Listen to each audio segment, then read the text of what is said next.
Kalian semuanya lagi kurang liburan ya. Ingin nambah lagi nih. Jadi hard fitness langsung nambah. Ini Bapak di kampus Poltek. Sepertinya juga nggak terlalu banyak mahasiswa yang kuliah hari ini yang datang ke kampus. Jadi sepertinya kebanyakan mereka kuliah secara online saja. Ini Bapak terganggu banget nih kalau tingklong-tingklong ini sambil ngajar.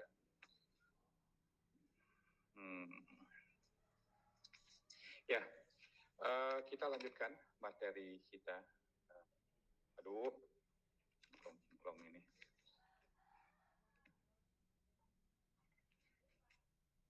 Nah, jadi beberapa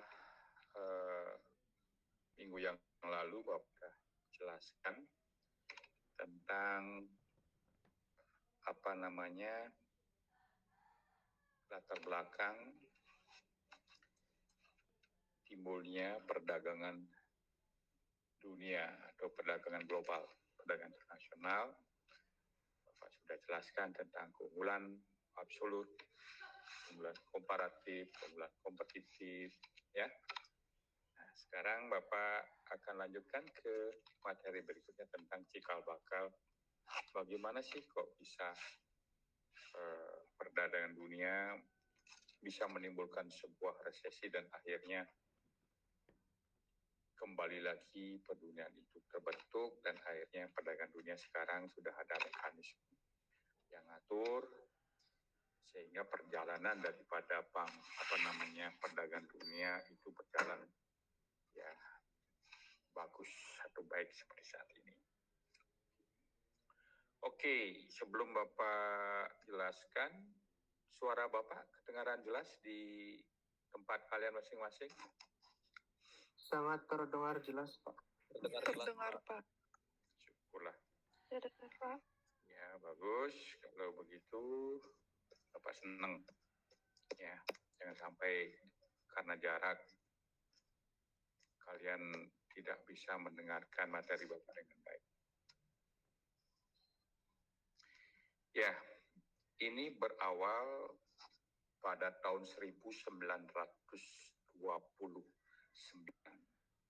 Ya, 1929, di mana pada saat itu Amerika Serikat di dalam menghadapi persaingan produk-produk global, produk-produk dari negara lain, Amerika Serikat menetapkan sebuah kebijakan yang sangat-sangat bertentangan dengan esensi daripada perdagangan internasional antar dunia, perdagangan antar negara, yaitu melakukan politik proteksionisme. Proteksionisme dengan cara apa? Dengan cara mengenakan pajak impor yang masuk yang besar terhadap produk dari negara lain yang masuk ke Amerika Serikat. Nah, kalau pajak biaya masuk atau impor itu tinggi, ya dengan sendirinya produk-produk dari negara-negara lain itu akan menjadi mahal karena harus dibebani dengan biaya pajak. Yang harganya misalnya 1 juta bisa menjadi 1.300.000. Ya, jadi produknya menjadi tidak kompetitif di Amerika Serikat.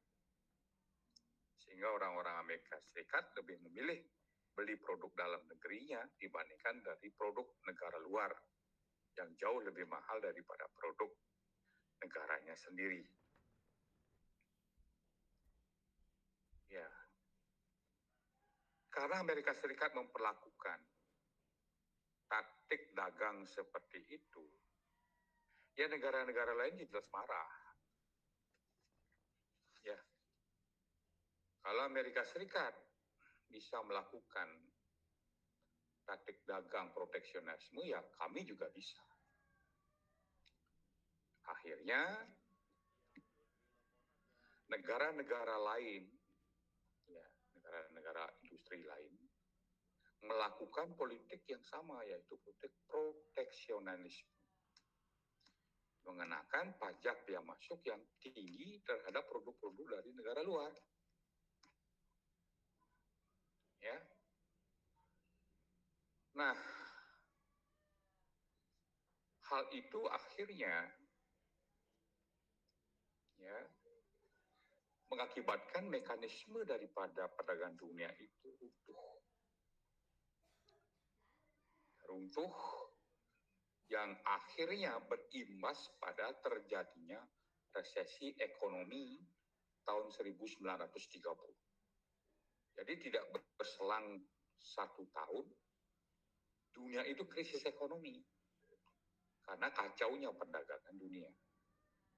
Ini sudah pernah Bapak jelaskan belum, adik-adik? Sudah belum?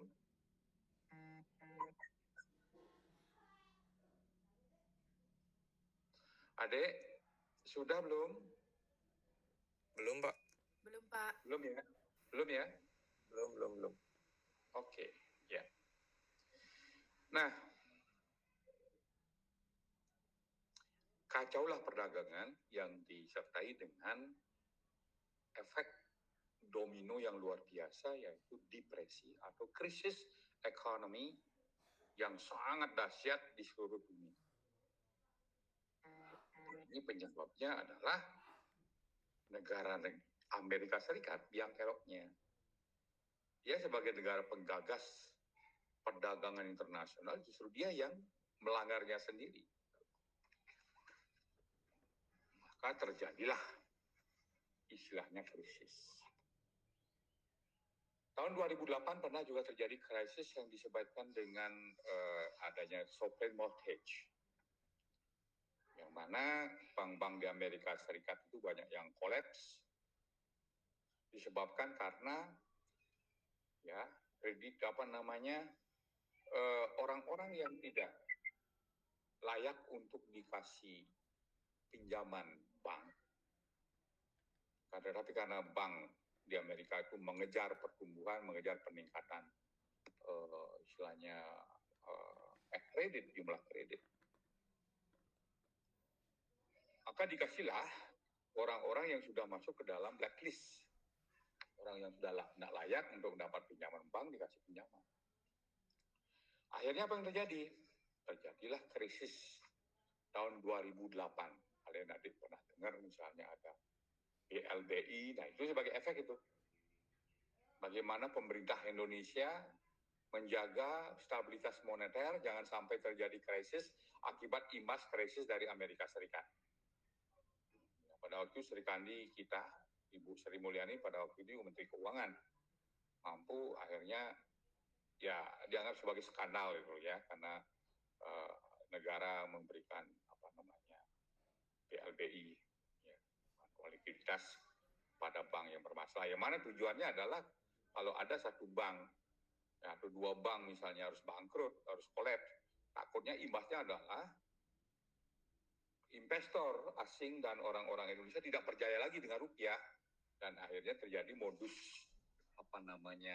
pelarian dana investasi dari dalam negeri ke luar negeri, seperti yang terjadi tahun 1998 pada waktu Indonesia mengalami krisis moneter, ya krisis moneter tahun 1998 di mana terbentuknya rezim Orde Baru. Ya, itu disebabkan karena ulah daripada spekulan George Soros dari Amerika Serikat, yang mana dia tahu betul bahwa pada bulan-bulan ya Maret, Februari, April itu terjadi peningkatan pembelian dolar, karena pada saat itu banyak sekali hutang-hutang negara dan hutang daripada swasta jatuh tempo pada bulan itu. Jadi dolar itu dibeli di hari pasar, dibeli semuanya, sehingga tidak terjadi kelangkaan dolar di pasar modal. Apa yang terjadi? Karena harus bayar utang, harus bayar bunga, harus bayar cicilan, maka berapapun ada dolar dibeli. Nah, jadi permintaan meningkat, harga juga naik gitu loh. Hukum permintaan penawaran kan. Sementara penawaran rendah. Nah, jadi penawarannya sedikit, permintaannya banyak, harganya menjadi tinggi. Terjadilah krisis moneter. Gitu loh. Nah, sekarang beberapa hari yang lalu terjadi juga. Ya, ada 2 bank besar yang bangkrut di Amerika Serikat. Ya, bank besar Silicon Valley, ya, sama satu lainnya lagi. Ya, coba adik buat, ya, coba adik baca nanti. Kira-kira apa penyebab dari bank itu bangkrut? Ya, dan adik bisa buat prediksi apakah kebangkrutan bank yang ada di Amerika Serikat itu berpengaruh terhadap resesi dunia. Ya, kan diramalkan tahun 2023 akan terjadi resesi dunia, resesi ekonomi. Apakah itu terjadi dengan adanya kebangkrutan bank dari Amerika Serikat? Nah, coba adik searching di Google, baca analisa moneternya. Nah, anak-anakku semua, nah, jadi diyakini bahwa krisis ekonomi itu sebagai sebuah awal dari rezim militer, ya, dari sebuah rezim, ya, dari rezim militer yang akhirnya tidak berhenti pada krisis 1930.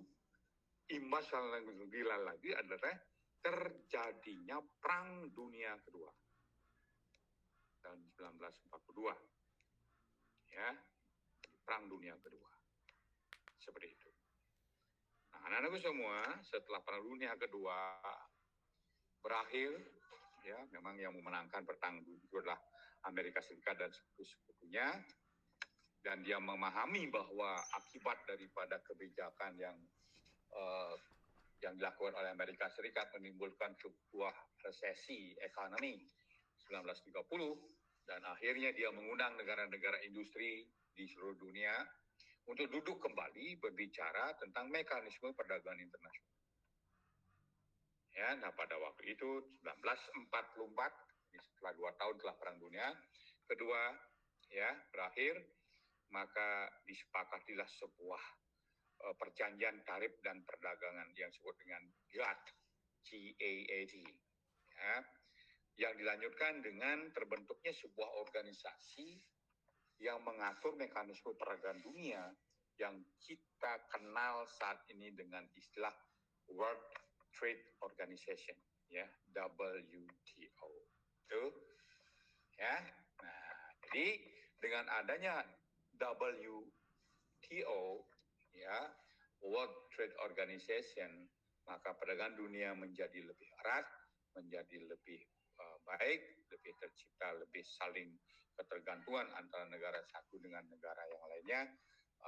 Terjadilah hubungan yang saling menguntungkan, saling memerlukan, saling melengkapi antara satu negara-negara yang lain sampai saat ini.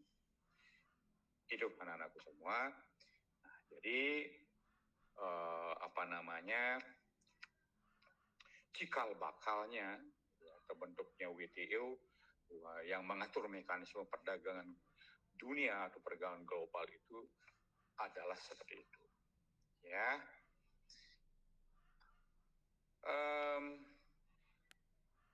Anak-anakku semua, jadi kita akan lanjutkan ke materi berikutnya, ya. Nah, kalau kita berbicara tentang perdagangan global atau bisnis global, dengan sendirinya, ya, kalau kita bicara bisnis, kita akan bicara tentang sales.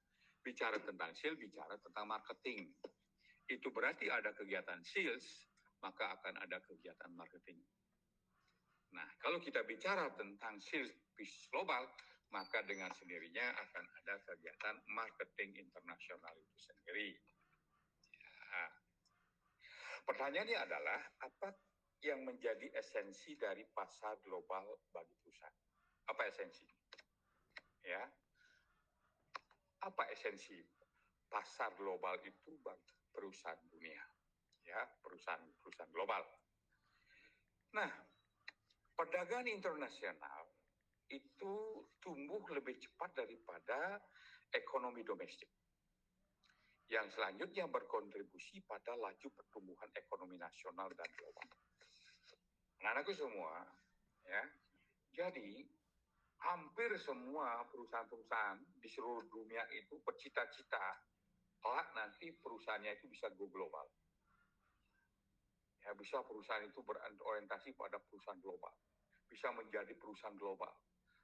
Hampir semua perusahaan bercita-cita, berkeinginan, ya, menjadi perusahaan global.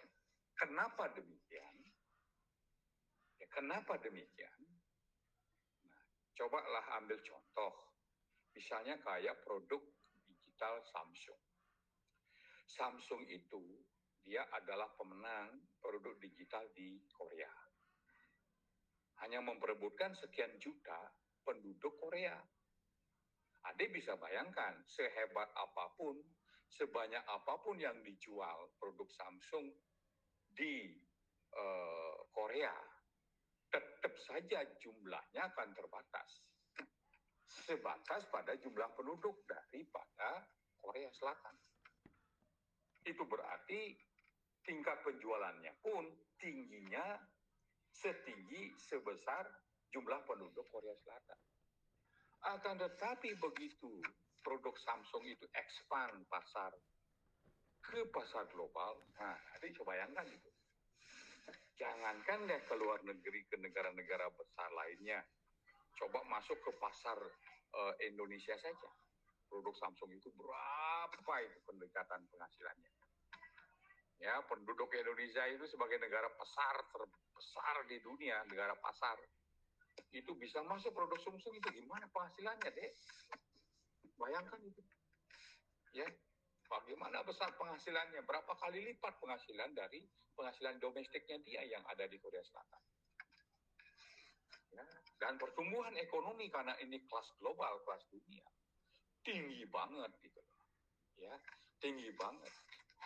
Sementara di dalam negeri belum tentu setinggi perubahan jumlahan dari negara-negara yang ada di seluruh dunia. Maka esensi dari pasar global itu adalah peningkatan omset. Esensinya itu adalah peningkatan pertumbuhan perusahaan, pertumbuhan penjualan, pertumbuhan ekonomi.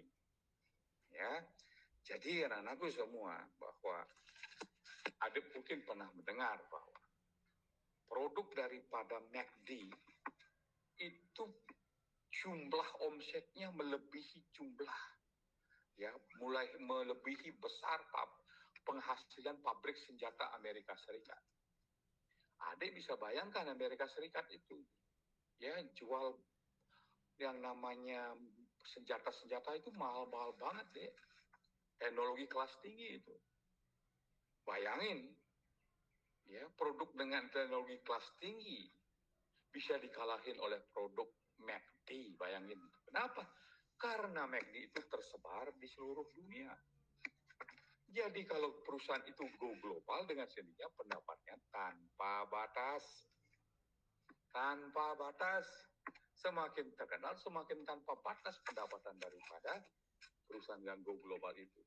Ya, contoh McD, Kentucky Fried Chicken, ya, Ford, General Motor lainnya, ya, Mitsubishi, apalah, Toyota dan sebagainya itu, bayangin tuh. Dunia menggunakan mobil-mobilnya bagaimana? Pendapatannya segila setinggi apa?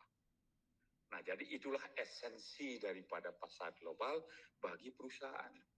Maka tidaklah mengherankan perusahaan-perusahaan di seluruh dunia, perusahaan-perusahaan domestik yang belum go global ingin menjadi perusahaan skala global, perusahaan yang go global ingin menjadi penguasa, ya, penguasa pasar global, gitu, ya. Nah, jadi seperti itu anak-anakku. Tapi terjadi alasan maka mengapa perusahaan global mencari pasar global, ya, kenapa perusahaan global mencari pasar global?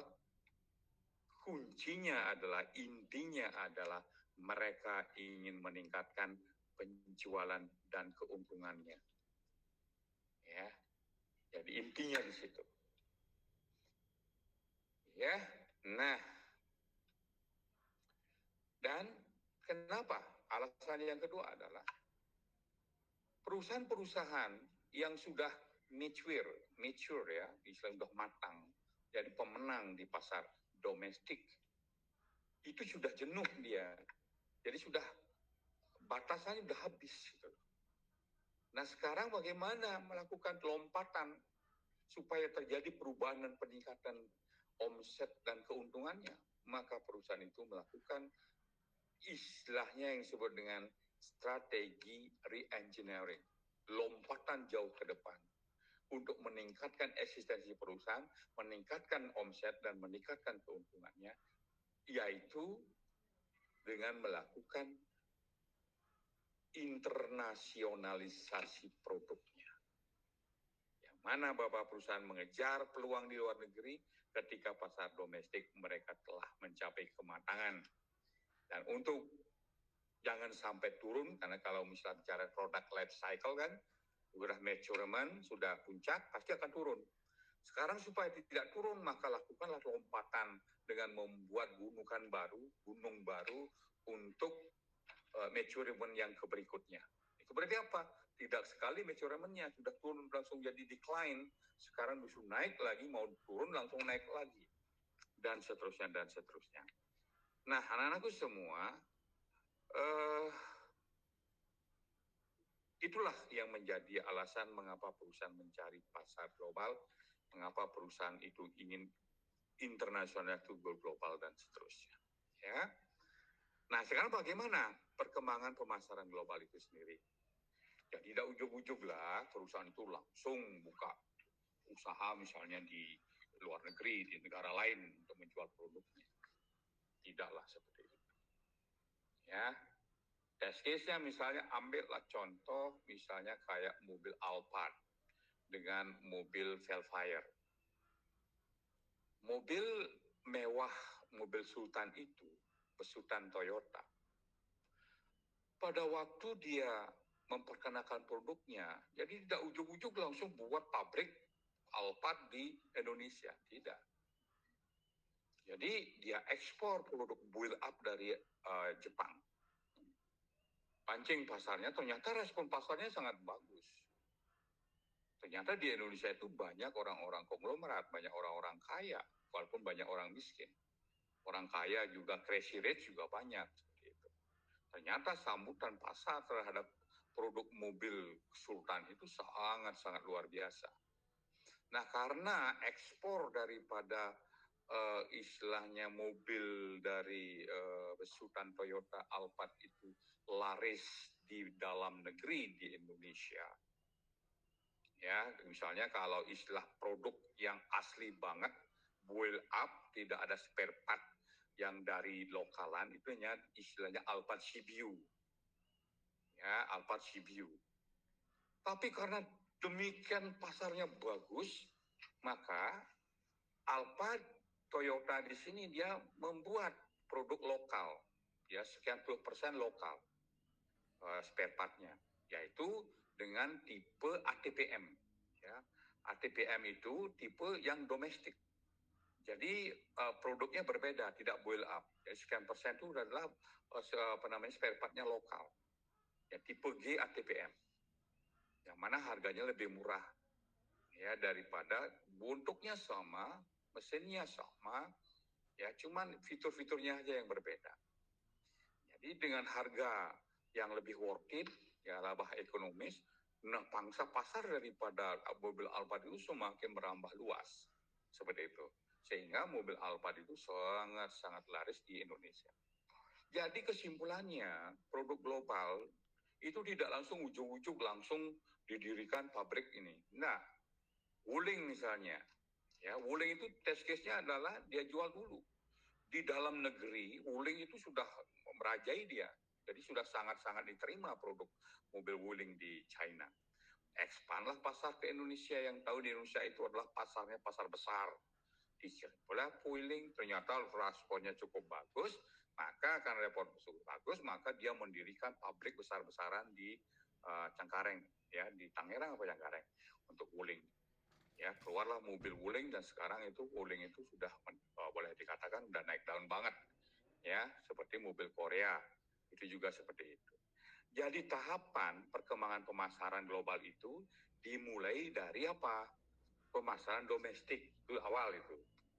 Matang, pemenang dia, maka dia ekspor. Ekspor produknya ke negara lain. Contoh Toyota Kijang Innova, ekspor kemana? Ke India, ekspor ke Malaysia, ekspor ke Singapura, ya, ekspor ke Australia. Ternyata responnya cukup lumayan bagus, disuka produk Kijangnya. Akhirnya dia membuat produk generasi yang keberapa itu menjadi produk Kijang Innova dan sekarang itu sudah menjadi produk Kijang Scenic, ya. Jadi itu berarti apa? Produk itu dijual ke pasar dunia, tidak ujug-ujug langsung buka pabrik di sana, tapi diawali dengan setelah matang di pasar domestik, dia langsung ke pemasaran ekspor dengan melakukan ekspor. Selanjutnya setelah pemasaran ekspor, ya maka dia membuka istilahnya sales representatif di suatu negara yang disebut pemasaran internasional, dan terakhir ke pemasaran multi domestik, multi negara, multi nasional dan sebagainya. Nah, jadi tahapan-tahapan dari perkembangan pemasaran global seperti itu, ya. Dari pemenang dia pasar domestik, lanjut terus dia ekspor produk. Setelah ekspor produk dia melakukan pemasaran internasional. Setelah dilakukan di pasar internasional, baru dia membuka sebuah sales representatif. Dia membuka pabrik-pabrik di negara-negara lain seperti itu. Seperti yang dilakukan oleh Toyota kerjasama dengan Astra, ya. Nah, seperti itu. Oke, anak-anakku semua. Selanjutnya kita sekarang lanjut ke berikutnya adalah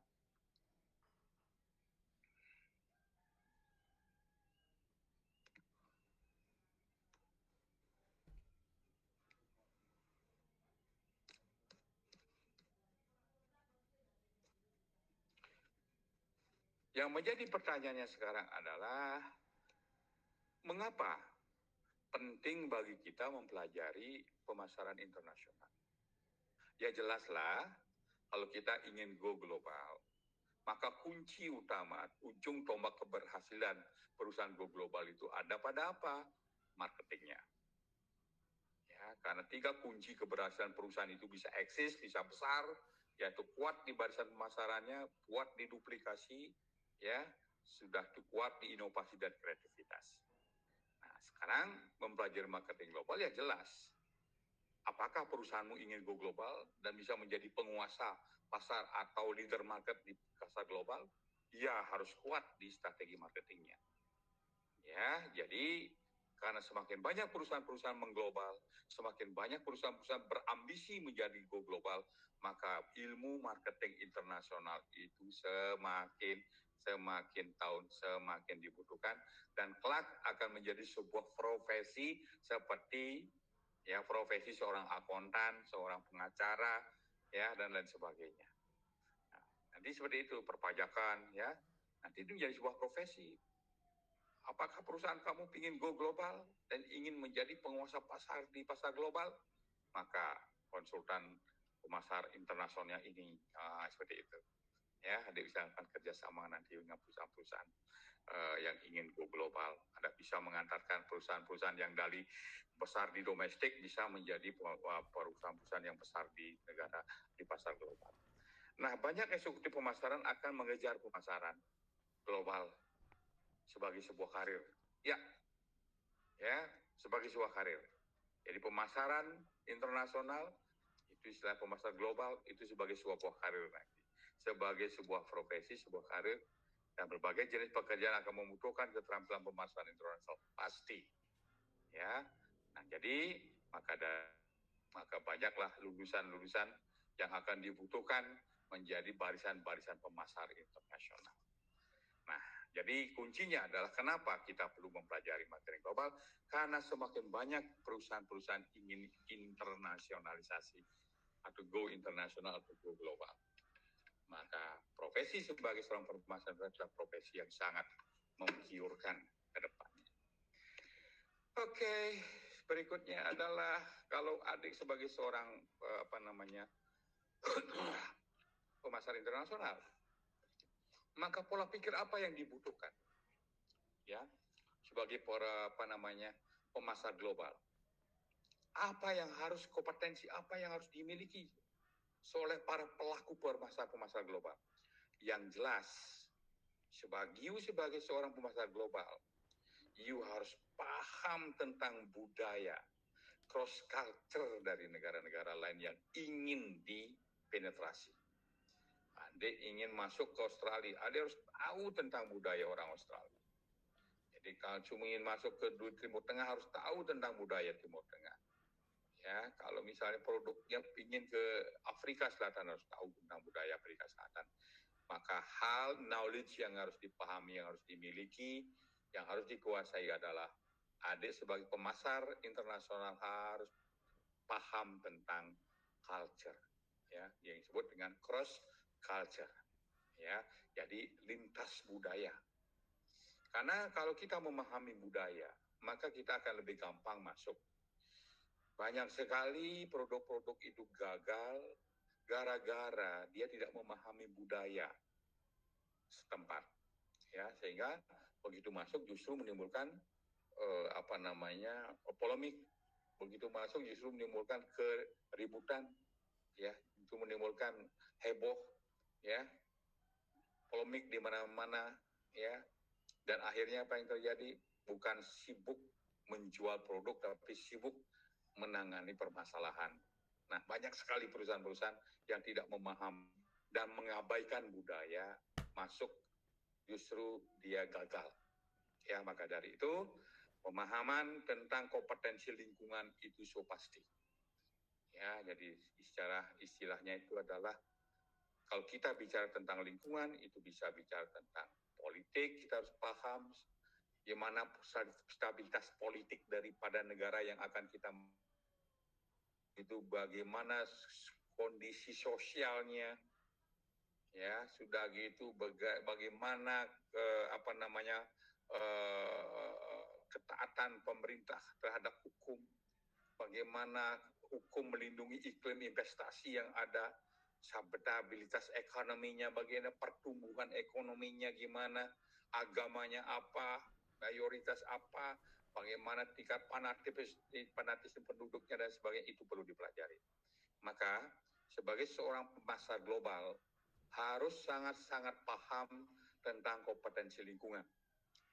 Ya, Anda juga harus tahu tentang masalah hal-hal yang bersifat strategis. Ya, kompetensi strategis. Misalnya Indonesia dalam hal apa dia strategisnya? Indonesia negara besar, agamanya agama mayoritas Muslim. Itu strategisnya di situ.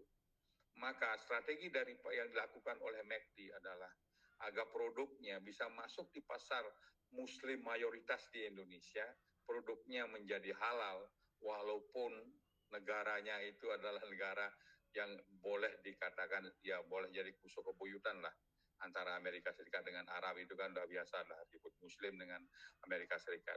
Justru produknya menjadi halal, ya. Itu dengan apa? Dengan sertifikat halal. Itu berarti apa?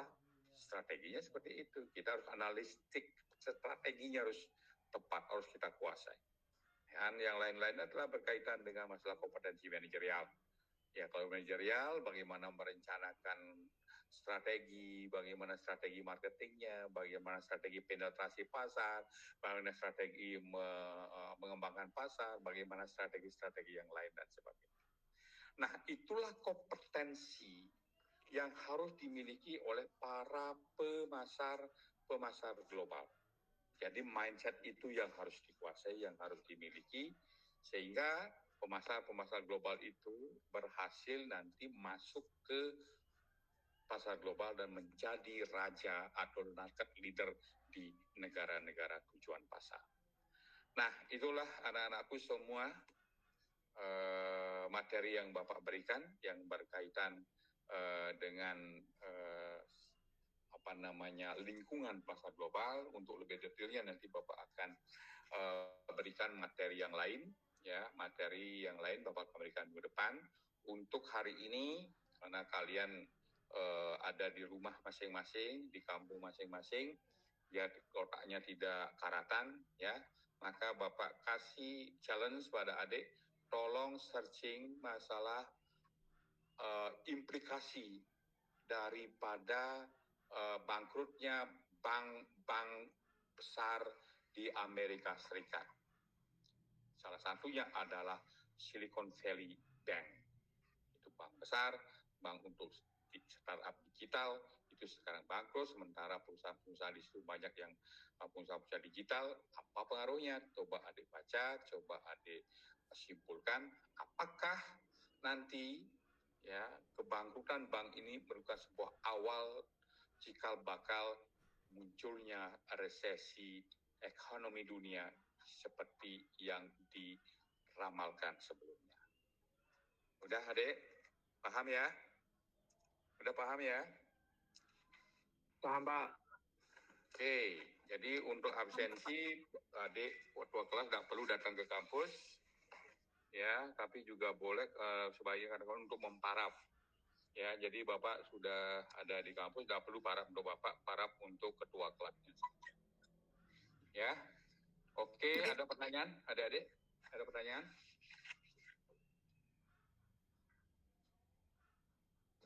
Dari saya belum ada, Pak.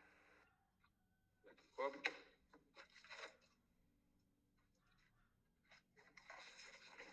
Cukup ya? Cukup. Oke, yang hadir ini berapa?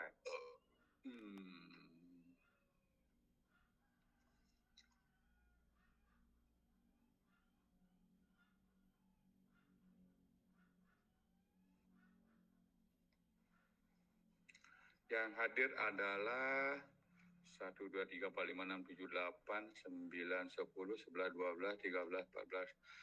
Yang hadir 15. Siapa itu namanya? Putu Fevi ya? Nadir ya?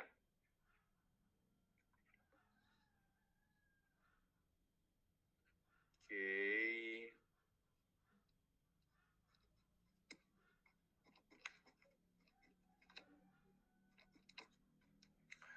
16, 17, 18, 19, 20, 21, 22, 23, 24, 25, 26. Iya, jadi hanya satu saja yang tidak hadir.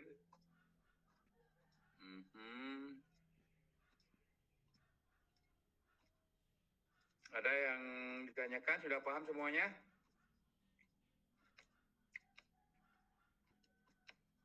Sudah, Dek? Sudah, Pak. Paham, Pak. Sudah. Mohon maaf, Pak. Ya. Saya bertanya, untuk pengumpulan Ya. tugasnya itu kapan ya, Pak? Hari ini. Ya, hari ini paling lambat jam 5, ya. Baik, Pak. Oke. Ada lagi? Maaf, Pak. Yang lain? Yuk. Ya, sebelumnya saya Feby, Pak, tadi hadir. Tapi tadi live sebentar karena beli paket, Pak. Kenapa? Paket internetnya habis, Pak. Oh, hadir nih. Benar. Iya, hadir Ya. saya. Iya, dari tadi udah hadir, Pak. Oke. Terima kasih, Pak. Yuk, yuk.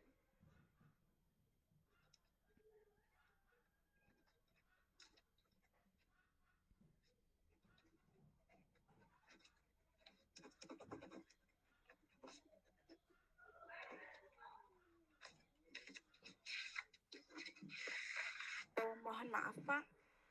Ya. Izin tadi yang nggak hadir tuh di sini saya lihat berabsen 6 tidak hadir, Pak. Dosen 6 ya. Oke. Pak. Putu Sri Mahayuni ya? Iya, Pak. Di Google Meet ini tidak Oke. ada. Oke. Terima kasih, Pak. Jadi, yuk, yuk.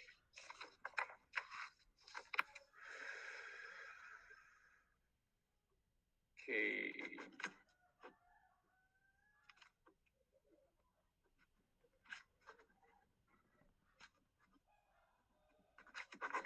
Baik, kalau begitu silakan adik searching ya.